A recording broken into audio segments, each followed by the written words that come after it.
Welcome to Cutting Edge Web Content Development, the podcast where we delve into the world of CMS systems and their crucial role in website and web content development. In each episode, we'll explore the reasons why founders, CEOs, CTOs, and CMOs of web content development companies need CMS systems to thrive in the digital landscape. Get ready to uncover the secrets behind successful website management, content creation, and seamless user experiences. Here's your host, Jonathan Ames. Welcome to Cutting Edge Web Content Development, a podcast by ButterCMS. Today, we're delighted to welcome Greg Jameson, a pioneer in the intersection of AI and e-commerce. Welcome, Greg. Thanks, Jonathan. I am excited to be here with you today. I am too. You have a very distinct history that goes back a long ways. Can you give us kind of a summary of some of the projects and companies you worked on so people understand a bit about your background? Yeah, I was actually putting together a presentation this morning, came across a couple of old photographs that reminded me of some of the things that I had done early on in my career. And I actually started my career by developing computer-aided design software and was basically being a gearhead, writing software and selling it around the world. That ended up morphing into what I'm doing today through the advent of the internet, where today I'm working, still developing software, more or less, not as a hardcore programmer like I was in the early years, but still working with software, but today working specifically with artificial intelligence and e-commerce and helping people to sell more of their products and services online. Yeah, that was the part of your background and the topic that is really of interest. I mean, e-commerce is a big area that we work in at Butter. And so a lot of our clients have been interested in AI.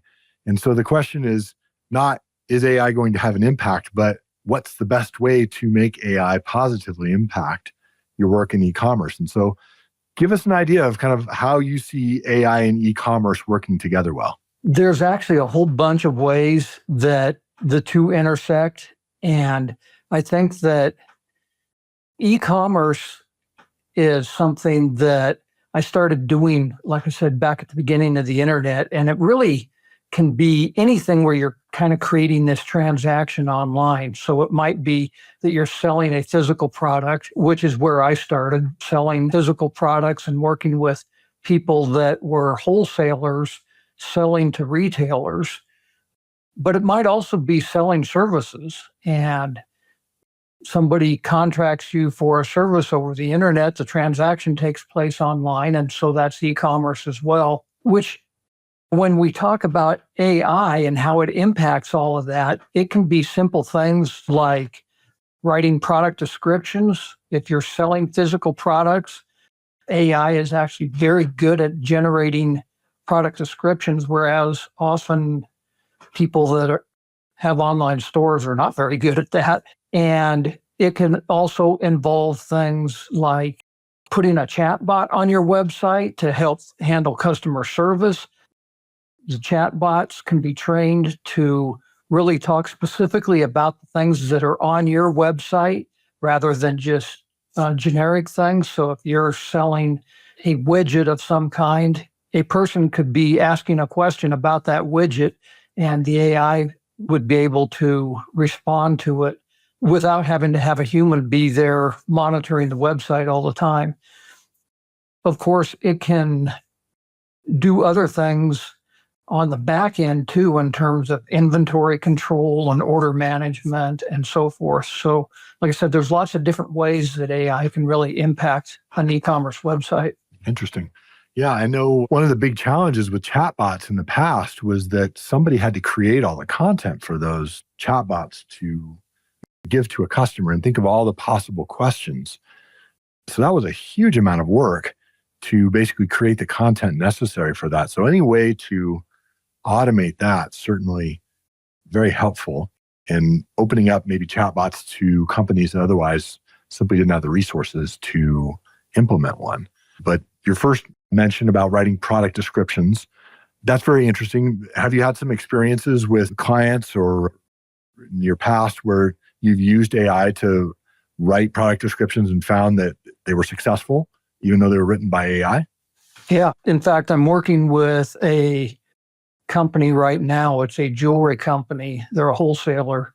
And being a wholesaler, I think they kind of thought, I don't really need to have product descriptions on my website because the retailers are going to go there and they can see that this is what they want and they're going to buy it. But the problem with that line of thinking is that may be true for the retailers that they're purchasing from, but this particular company also wanted to be showing up in the search engines. Well, the search engines rely on product descriptions for everything that you want. If, let's say, you're buying a heart-shaped necklace, if you don't have a product description that talks about a heart-shaped necklace on your product page, then Google's simply going to ignore you because it has no idea what that page is about. So they have about 2,000 SKUs on their website and, like I said, no product descriptions. So by uploading images of each of their products in there along with the product name, then we were able to generate AI descriptions of those products that were pretty accurate.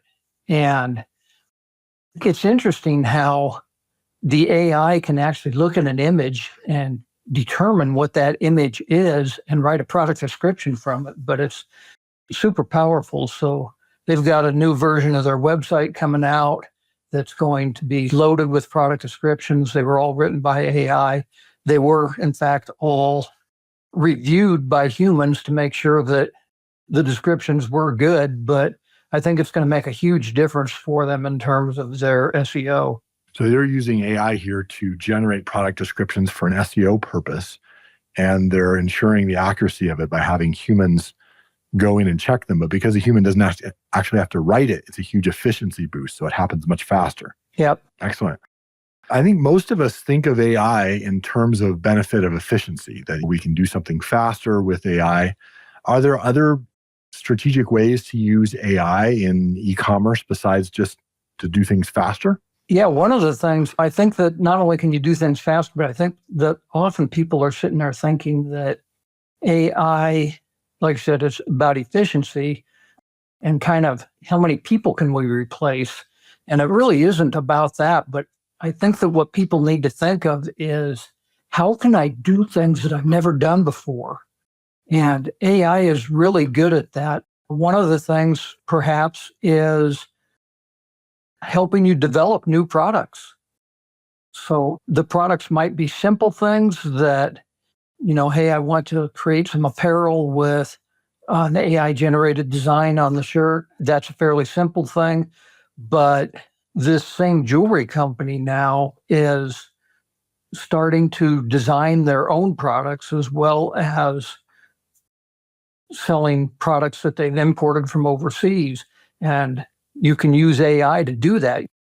Create a design of a pendant that is showing two mermaids embracing each other, whatever it might be. It will generate that design, and then you can use that design and convert it into a 3D model that can then be manufactured. And that's kind of just the tip of the iceberg. It's really possible for you to use your imagination, figure out, hey, what kinds of products can AI really help me develop and expand my marketplace? So we've determined that AI can help in e-commerce for efficiency. It can help in maybe ideation, creation of products. What are the biggest challenges then that you'd face as an e-commerce business integrating AI into your operations? I think that most technologies, when they first come out, that people are intimidated by them and they aren't sure how to get started with them. So that fear factor of getting started is a big thing. And it's kind of an interesting thing because on the one hand, you have this fear of missing out. And on the other hand, you have this fear of, hey, I'm not sure how to do this and how to really make it be the most effective for me. But it's also kind of like any technology that you need to do it. And the best way to do it is to just simply start doing it, playing with it, experimenting with it. I found it interesting that when the internet first started, it took about 7 years before a lot of companies actually even started building their own websites because they were afraid to. They were like, hey, this is going to impact me. And if I mess it up, I'm going to have this negative connotation out there. And so they simply didn't do it because they were afraid of doing it. With AI, generative AI in terms of doing the kinds of things that we see with ChatGPT, creating text, creating images and so forth, is about 1.5 years old now. AI obviously is significantly older than that, but from when ChatGPT came out till we're recording this, it's been about 1.5 years. You don't want to wait that 7 years that we saw people waiting at the start of the internet, because 7 years from now, if you haven't already incorporated AI into your daily life, you are going to be so far behind, you're not going to be able to catch up. No, that's a good point. Do you think that there's a way that people can overcome that fear? Maybe it's not them, maybe it's others internally in their organization, to trying out AI? And how do you first try it? What would be your recommendation as a first step for somebody wanting to get in there and not wait? I sell courses and programs on teaching people how to use AI. So I don't want to turn this into a promotional thing by any means, but that is certainly a route that somebody could take, is join a program, learn how to really implement it, especially if it's a program specifically tailored to your business. Then your instructor can probably help you along those particular lines. The big thing that I would say is start reading blog articles, start looking at AI-based videos on YouTube, do a little bit of self-learning, and most importantly, just experiment. There's a ton of good tools out there. And I remember when fax machines first came out, and I kept looking at what fax machine should I get? And finally, one of the salesmen was like, it doesn't matter. Just get one and start using it. And I think the same thing is true with AI. It doesn't matter if you're using ChatGPT, if you're using Perplexity, if you're using Google, anything else.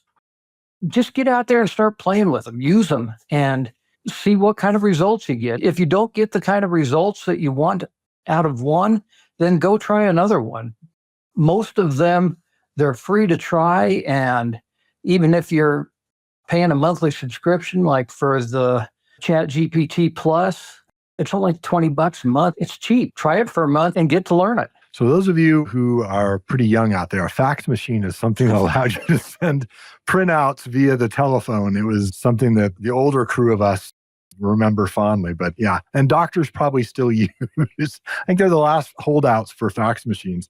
All these medical offices, you have to send everything via fax. It's kind of funny.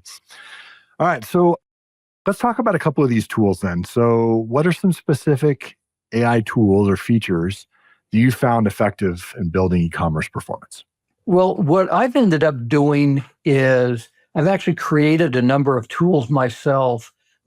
Most of the tools that you see out there that are kind of custom tools are using what's called an API, or application programming interface, that when you sign up for their services, they give you access to this API. And so that's what I've been doing, utilizing the API from OpenAI, who is the creator of ChatGPT, as well as Claude. Those two seem to have really strong APIs for people that are developing specific tools. But ChatGPT also has a feature for Plus users where you can create your own GPTs, they call them. And if you are paying that $20 a month, you actually have access to not only your own GPTs that you create, but this library of thousands and thousands of GPTs that other people have written. And some of those are very good tools. I've got one of those, for example, that I use for rewriting the homepage of people's websites. It astonishes me today still how many people you go out there and you look at the homepage of their website and it says, we do this and we do this and our processes allow you to do this. And it's all, we, my, our stuff. And I'm always telling people that's what your about page is for. The homepage of your website is for your customer. And it should read, you can do this. Your situation is this. It's all about them and what you can do for them. So I have this custom GPT out there on ChatGPT that will allow you to input your homepage web copy and turn it into customer-centric copy that is all about your customer instead of being about you. And that's been a really popular thing that people eat up on when they see it. They're like, wow, I never thought about it that way. Yeah. No, you bring up a good point here. So, all right, there's a lot of people are afraid of AI in the sense that they feel like, well, I'm not a prompt engineer. I don't know how to write the right question. Because if you're new to it, it may be a little difficult to get good output the first few times you try prompting an AI. But there are a lot of programs that have integrated ChatGPT or other large language models into their software. They're using an API connection like you're talking about. And then they have pre-established prompts that you can start with. And so I found those are really easy. You could look at what these pre-built prompts are, try them out, and then from there you can kind of learn, all right, so this is how a good prompt is written. And then you could try going direct to the source and then kind of modifying that or making your own new one, having seen what somebody else has done. But yeah, don't be afraid to get out there and try it, at least with one that's been pre-built, and see what you can get, because I think you'd be really surprised as someone who's written a good prompt, what you can get out. And that's obviously you've got here a prompt that's going to rewrite this homepage text to be customer-centric instead of company-centric. So yeah, great. I'm sure a little bit of work went into making that prompt. And one of the things that if you're using AI, that if you kind of understand this, it makes utilizing it a whole lot easier. And that is that it probably is not going to give you the output that you want on the first try. But the great thing is that it is a chatbot. If it doesn't give you the answer that you want, you say, hey, this isn't quite what I had in mind. Can you change this? And just as an example of that, I've been using AI to write programming code for me. And I can never get it on the first try. I want to write a piece of code that's going to do this. And it will come back and it'll say, sure, here's what you're looking for. And I try it and I'm like, no, that's not what I had in mind. Change this. And it will often take me 20, 30 iterations to get what I'm looking for out of the thing. And sometimes it gets really far off track and it's like going down this rabbit hole of, I don't want to go that direction. And so what I'll do is I'll just take the code that is generated so far and start an entirely new session, or even go into a different AI program and say, hey, here's the code I've got. I want it to do this instead. And simply by starting over, it will often produce the results that I'm looking for. So fresh perspective. It's obvious when you're writing code, but I think that's true even if you're writing a blog post or trying to generate an image or anything else. And the really cool thing, once you do get it exactly the way you want, like I've got this piece of code that like I said, it took me about 40 iterations to finally get it the way that I wanted. And then I started a new session up and I said, hey, I've got this piece of code. I'm going to feed it to you. And I want you to write a prompt for me that would generate this code in one session instead of 40 sessions. Wow, and good thinking. That's a way that you can really start to build up a bunch of prompts that are going to work for you. Yeah, absolutely. I think that's a great idea as far as taking a partially finished or a finished result and then feeding that back in. It's a great idea. Well, let's say somebody takes your advice. They start testing maybe with product descriptions, put those product descriptions into their e-commerce site. What are the key performance indicators you're going to look for to see, did this really improve the results that I have? Well, certainly take a look at your Google Analytics or whatever analytics program you're using. If you have written a product description, and let's say that you are selling, you're selling a trophy, and you've got this product description where you're saying, this is a brass-plated trophy on a walnut base, and you've put those keywords into your descriptions, then you go back and you look at your analytics and you see how many people have actually searched for a brass-plated trophy with a walnut base and ended up landing on your page. So that's probably the simplest thing to look at is, are you in fact getting more traffic as a result of having done this? What really matters to more people, and I totally get it, is, am I making more sales? And that's actually a really funny thing about websites in general, is that they're concerned so much about SEO. How do I get on the homepage of Google, and how many clicks am I getting and stuff? And the reality is how many sales are you getting? The rest of the stuff is kind of irrelevant. Yes. Now, that is one of the major advantages of e-commerce over other websites, is you can tell very quickly there's an instant tie between a tactic you try and a sale. And it either generates a sale or it doesn't generate a sale. And it's usually a quick sales cycle. So yeah, looking at traffic, looking at sales, both easy ways to figure out, did this AI-generated product description improve my results or not?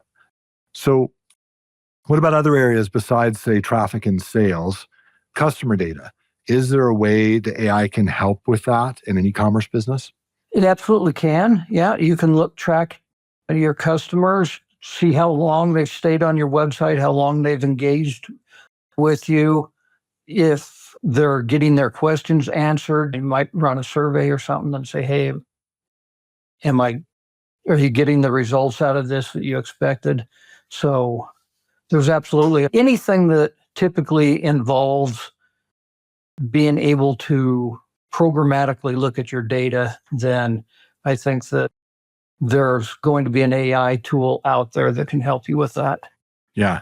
I know I've heard like customer success departments using AI to go through their chat transcripts and simply give summaries of what are the most common questions. What is the sentiment average now versus in the past? Things like that, where it's able to quickly take a large amount of disparate data and then give you these quick summaries. Yeah, are there other uses you've heard of in customer data? I think repeat customers in particular is something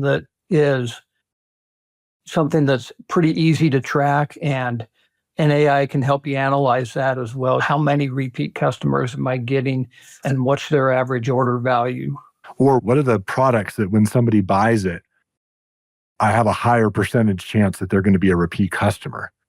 Because if you know that, then you use it as a loss leader, and you actually spend more on advertising that, because you know there's a high percentage chance you're going to get a repeat customer out of that, and the lifetime value will cover that. And what those repeat customers, like you said, are most likely to buy. So you've already sold them this brass trophy with a walnut base. Those repeat customers maybe are more likely to buy a bunch of first, second, third place ribbons for another event or whatever it might be. But you're able to analyze that data saying, hey, past customers who have bought this.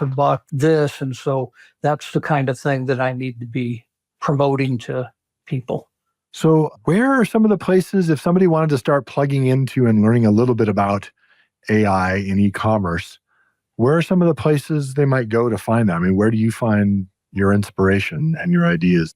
Quite honestly, I listen to a bunch of podcasts, and I specifically search for podcasts that have AI and e-commerce in their titles per episode. Usually there's not a lot of them where the whole entire podcast week after week is about that. So I listen to a lot of podcasts. I subscribe to a lot of newsletters myself.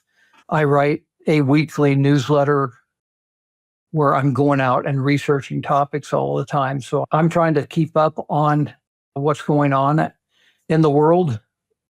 And that's really what I would recommend. As I mentioned earlier, there are people out there like myself that are teaching people how to do this. I think it's a great way to get started.